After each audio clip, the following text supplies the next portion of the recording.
Un jour, je vous avais promis des histoires pour arranger le monde. Je vous avais dit, ou je vous avais rappelé, que à un moment dans la Bible, il est écrit que vos voix ne sont pas mes voix. C'est pourquoi, à vos que grande surprise, je vous raconte ces histoires qui relèvent de ma vie privée, mais qui sont des histoires bibliques, parce que ma vie est la vie de la rédaction de la Nouvelle Bible. Les scènes que j'ai subies, que j'ai vécues, sont des scènes qui doivent aider le monde entier à se sentir libre. Oui, c'est pourquoi je prends la peine de vous en parler.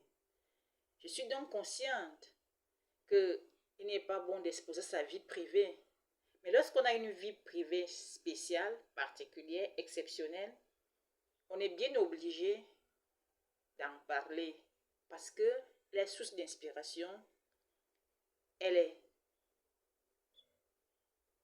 une session de formation, d'information, d'édification et de bénédiction. Elle pourrait éventuellement être source de vengeance, mais je vous ai dit que je ne ferai jamais l'apologie, la propagation, la promotion de la vengeance. Parce que je sais que quand quelqu'un est opprimé, quand quelqu'un est abusé, l'idéal, c'est qu'il remette au Seigneur et non de se venger soi-même. C'est pourquoi je ne ferai pas les cultes de vengeance dans ma vie.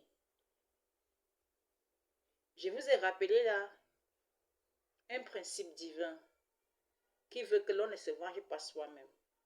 Qu'à cela ne tienne, il est tout à fait normal que lorsque on se sent marginalisé, discriminé, stigmatisé, méprisé, abandonné, lésé, rejeté, il est tout à fait normal qu'on cherche, qu'on songe à dénoncer. Oui, à communiquer, à crier, pourquoi pas. Ce matin donc, dans le cadre de ce que j'ai appelé des petites histoires ou des histoires pour arranger le monde, je vais vous parler d'un pan de ma vie qui devrait aboutir à une prise de décision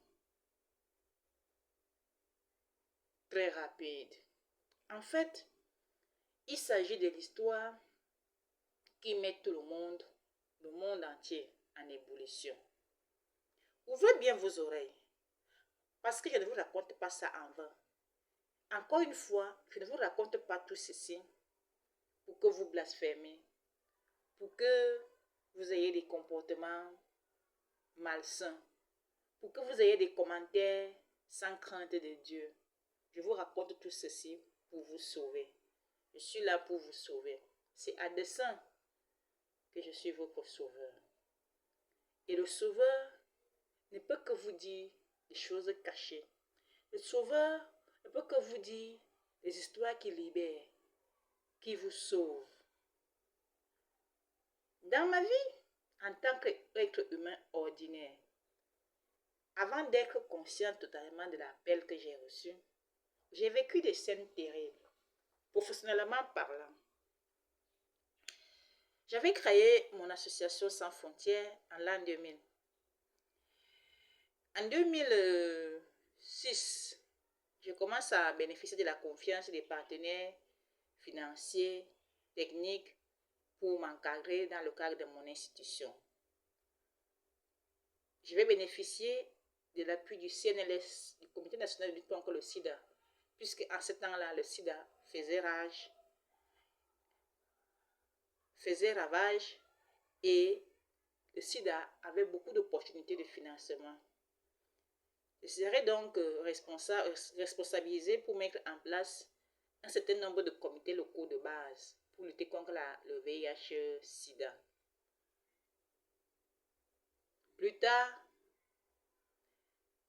coopération canadienne me fera également confiance en me confiant un projet de lutte contre le sida dans le cadre de ce qu'ils ont appelé le fonds sida. Après cela, l'UNICEF me fera confiance en me confiant un projet dont un projet donc le réseau des jeunes était le porteur du projet et mon association était l'association Relais pour ma région d'origine. Ce fut également un grand cadre d'expérience, d'expérimentation également. Je me rappelle, grâce à ce projet, j'étais consultante pour former les pères éducateurs. Et quand je formais les pères éducateurs, je les bénissais. Donc la fonction de père éducateur est une fonction. Les mots me manquent pour qualifier ce que c'est qu'un père éducateur formé par moi. De toutes les façons, après UNICEF, UNESCO également m'a confié un projet dans le cadre également de l'accompagnement, de l'encadrement des adolescents en matière de santé de reproduction. Tout cela s'était très bien passé. À chaque pas, je faisais des découvertes. À chaque pas, je m'enrichissais mentalement, intellectuellement. Je faisais ce qu'on appelle le learning by doing. Et par conséquent, j'ai créé beaucoup de choses dans l'animation, dans la mobilisation communautaire. Plus tard, Planck International m'a fait confiance, à mon confiant en projet de lutte contre le paludisme. Sans oublier l'UNICEF qui m'a également fait confiance dans le cadre de la lutte contre le trafic des enfants, où j'étais devenue la responsable de la plateforme régionale de la lutte contre le trafic des enfants. Et beaucoup d'autres projets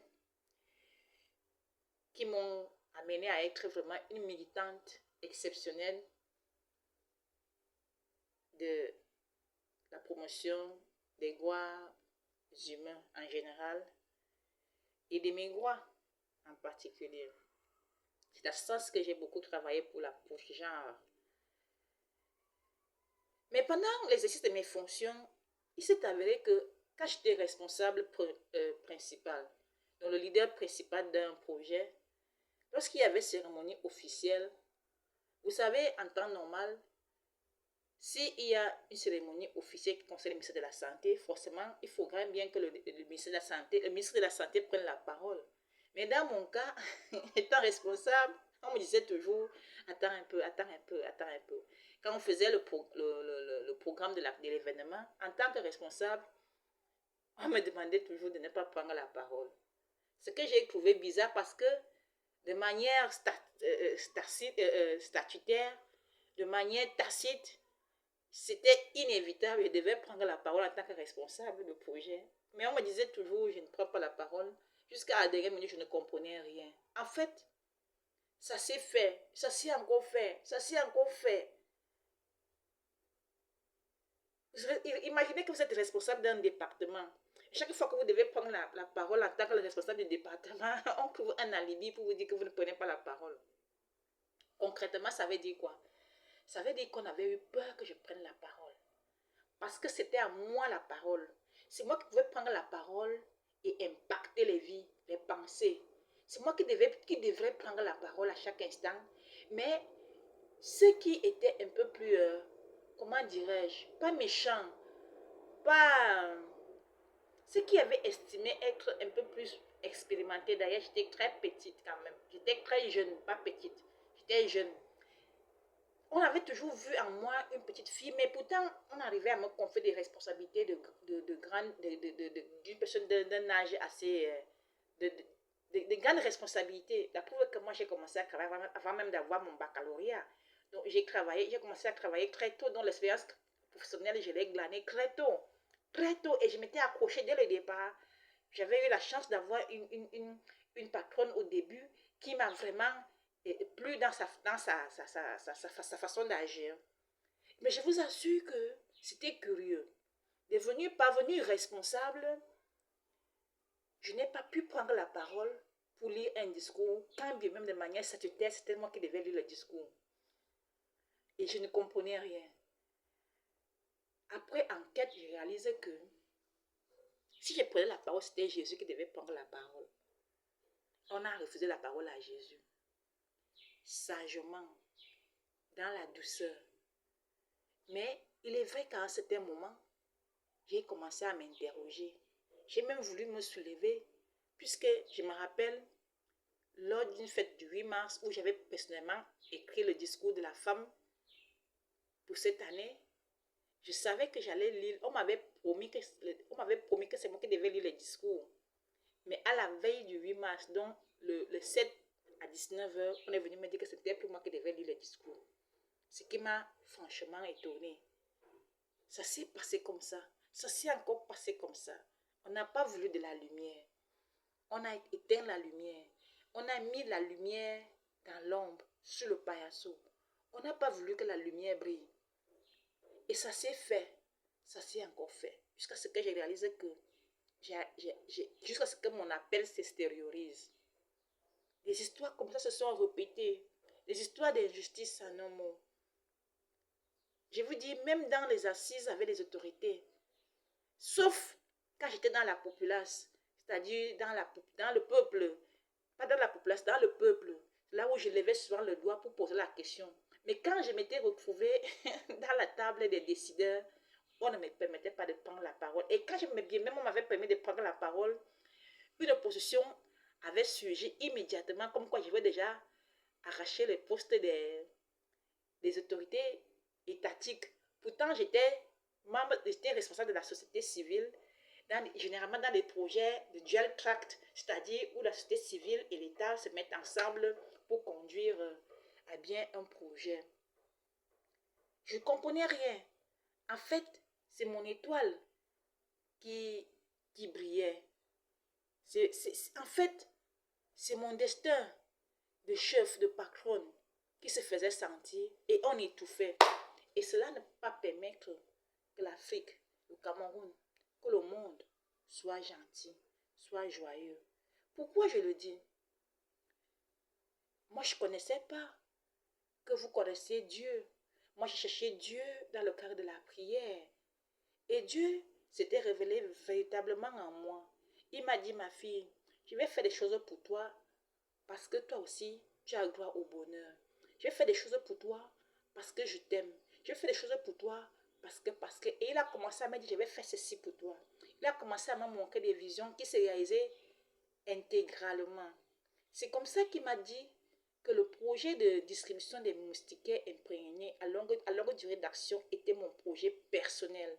Afin que l'on sache que je suis venue, il est venu pour m'aider à réaliser mon plan de travail. Il était donc question que je permette à chaque ménage d'avoir la moustiquaire imprégnée. Et c'est comme ça que je serai responsabilisée dans le cadre de ce projet.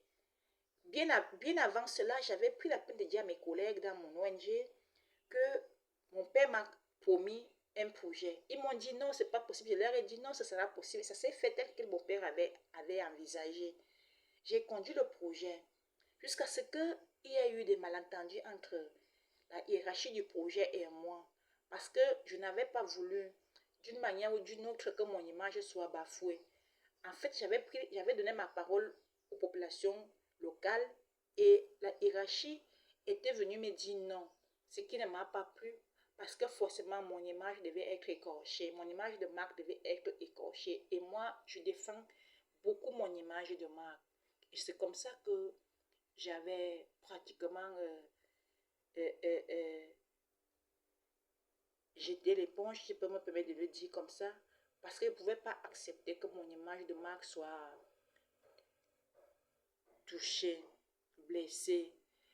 Et c'est comme ça que par la suite, je vais être obligée de dévoiler ma nouvelle identité, mon nouveau statut à mes partenaires, qui se sont véritablement rendus compte que je ne mentais pas. Je venais de recevoir un appel hors du commun, un appel du jamais vu, appel d'être Jésus à la seconde venue. Moi, je dis souvent, c'est le fruit des sacrifices que j'ai eu à faire, totalement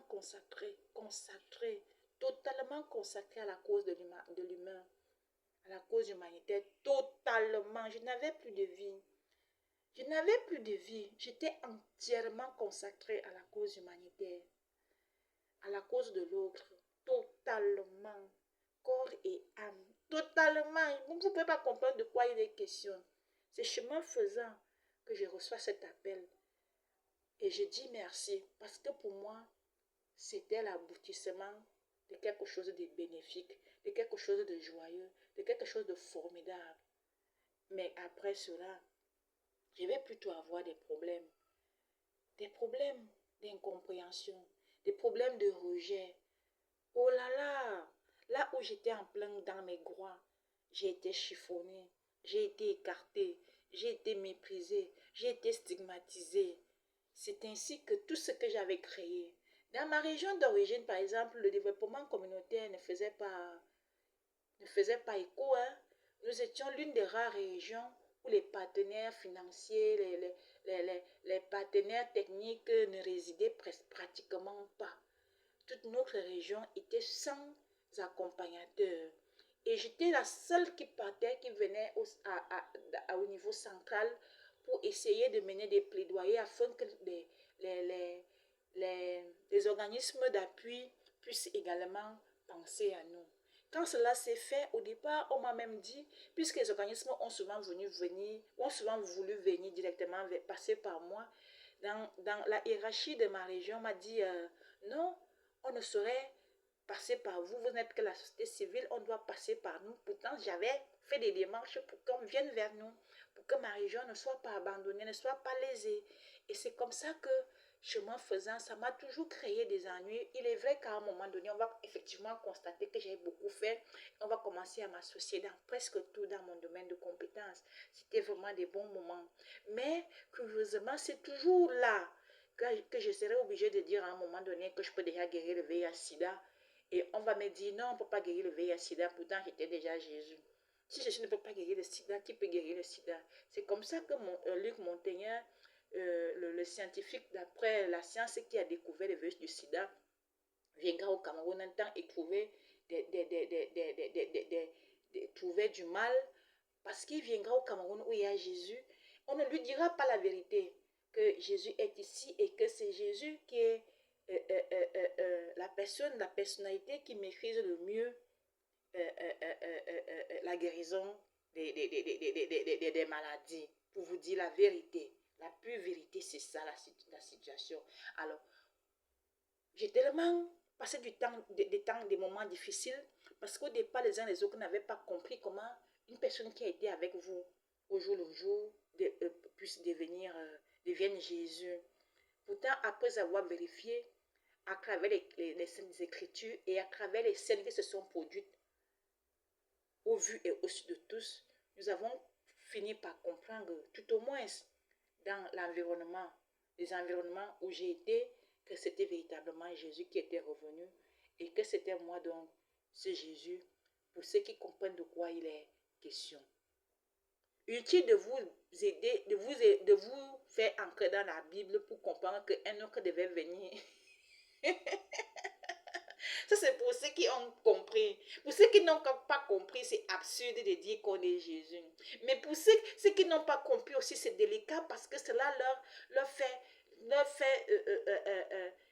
être dans le camp des échoués. Et être dans le camp des échoués revient à dire qu'on risque une sanction. Et risquer cette sanction est une sanction difficile.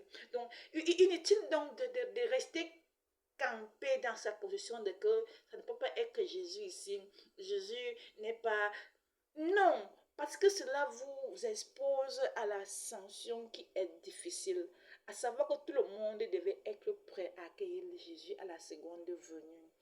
Oh là là, oui. Oui, ce n'est pas de ça qu'il est question. Nous voulons parler de ce qui m'est arrivé pour que le monde comprenne que, en que temps donc, personne ne m'a pu donner de l'argent. Je dis bien personne. Tout ce que Dieu m'a dit qu'il allait créer, pour que je vérifie qu'il est vraiment Dieu, il a tout créé. J'ai déjà vérifié pratiquement tout. Il a tout mettre en place. Il a tout mis en place. Les institutions là fonctionnent, les structures là fonctionnent.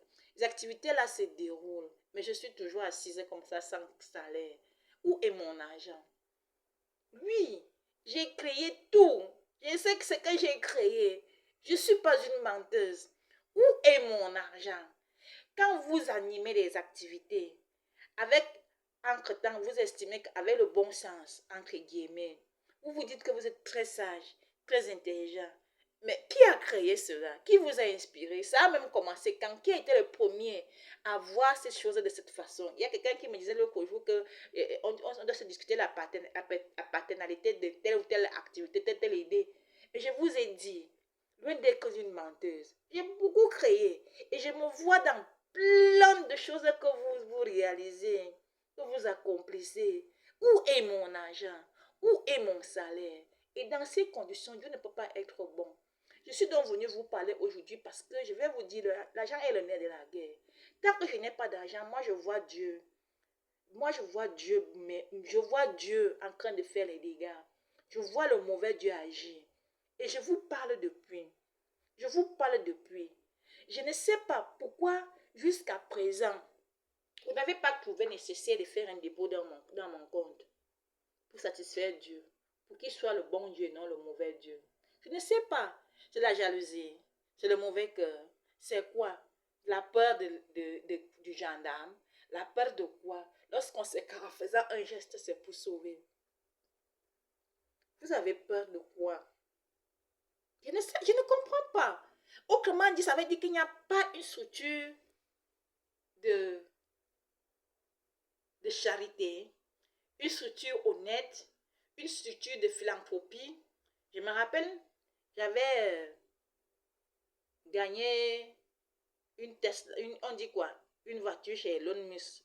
Plusieurs voitures même. Je n'ai jamais pu récupérer. Et vous, il y en a qui disent partout qu'ils servent Dieu. J'ai même l'impression que ceux qui ont même voulu mettre quelque chose à ma disposition n'ont même pas pu me la remettre parce que je ne suis pas encadrée, je ne suis pas assistée. Vous travaillez quoi? Vous travaillez finalement quoi? C'est la question.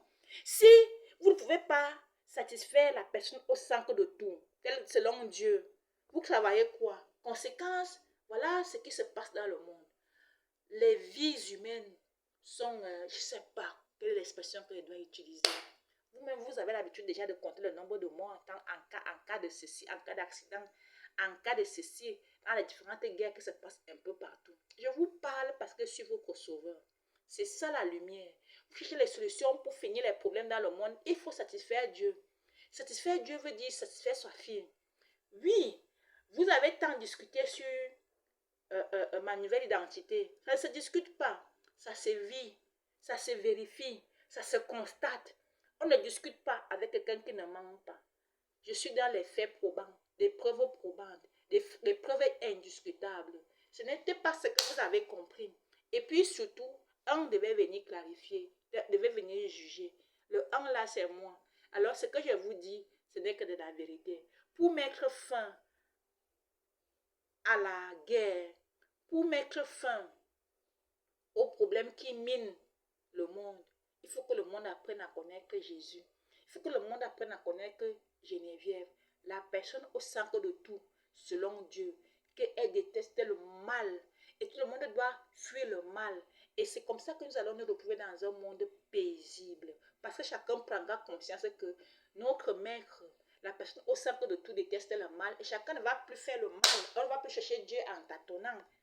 On ne va plus chercher Dieu en tâtonnant. Nous allons simplement adopter des comportements dignes, des comportements sains. Et c'est comme ça que nous allons tous nous retrouver dans un monde pacifique. Entre-temps, pendant que vous me trompez dans mes droits, mes avantages, mes dîmes, mes offrandes, vous ne me gérez même pas. Comment voulez-vous que Dieu soit bon? Moi, j'ai appris à étudier Dieu. J'ai appris à l'étudier. Dieu ne parle même pas. Mais voici moi qui viens de vous parler là. Ça veut dire que tout ce que je vous ai dit, c'était la vérité. Je vous ai donc parlé. Ça veut dire que c'est Dieu qui vient de vous parler en toute sincérité. Donc faites attention à ce qu'il vient de vous dire. En toute sincérité, je vous ai parlé. Je ne vous ai pas dit de chercher Dieu. Je suis donc la personne qu'on devait aider, qu'on devait assister, qu'on devait magnifier, qu'on devait louer, qu'on devait chanter les cantiques, qu'on devait dans le nouveau monde. Nous ne sommes pas dans l'ancien monde. Afin que les discussions s'estompent.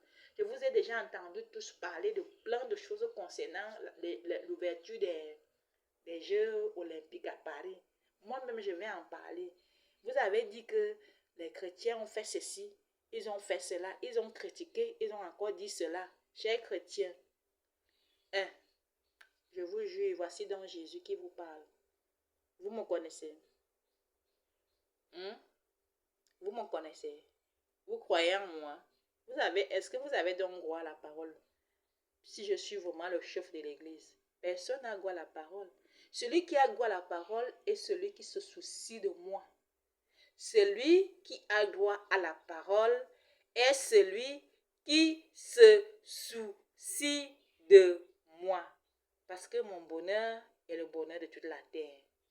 Pour le moment, je vais m'arrêter là. J'espère que vous avez compris qu'on ne m'a jamais donné de l'argent. Et la terre est fractionnée. La terre est gâtée. Je pleure. Mais, conseil d'amis, je comprends déjà pourquoi pleurer était un danger. Alors, chacun, autant que faire se peut, doit éviter la crise cardiaque. Je vous salue. Je veux mon argent.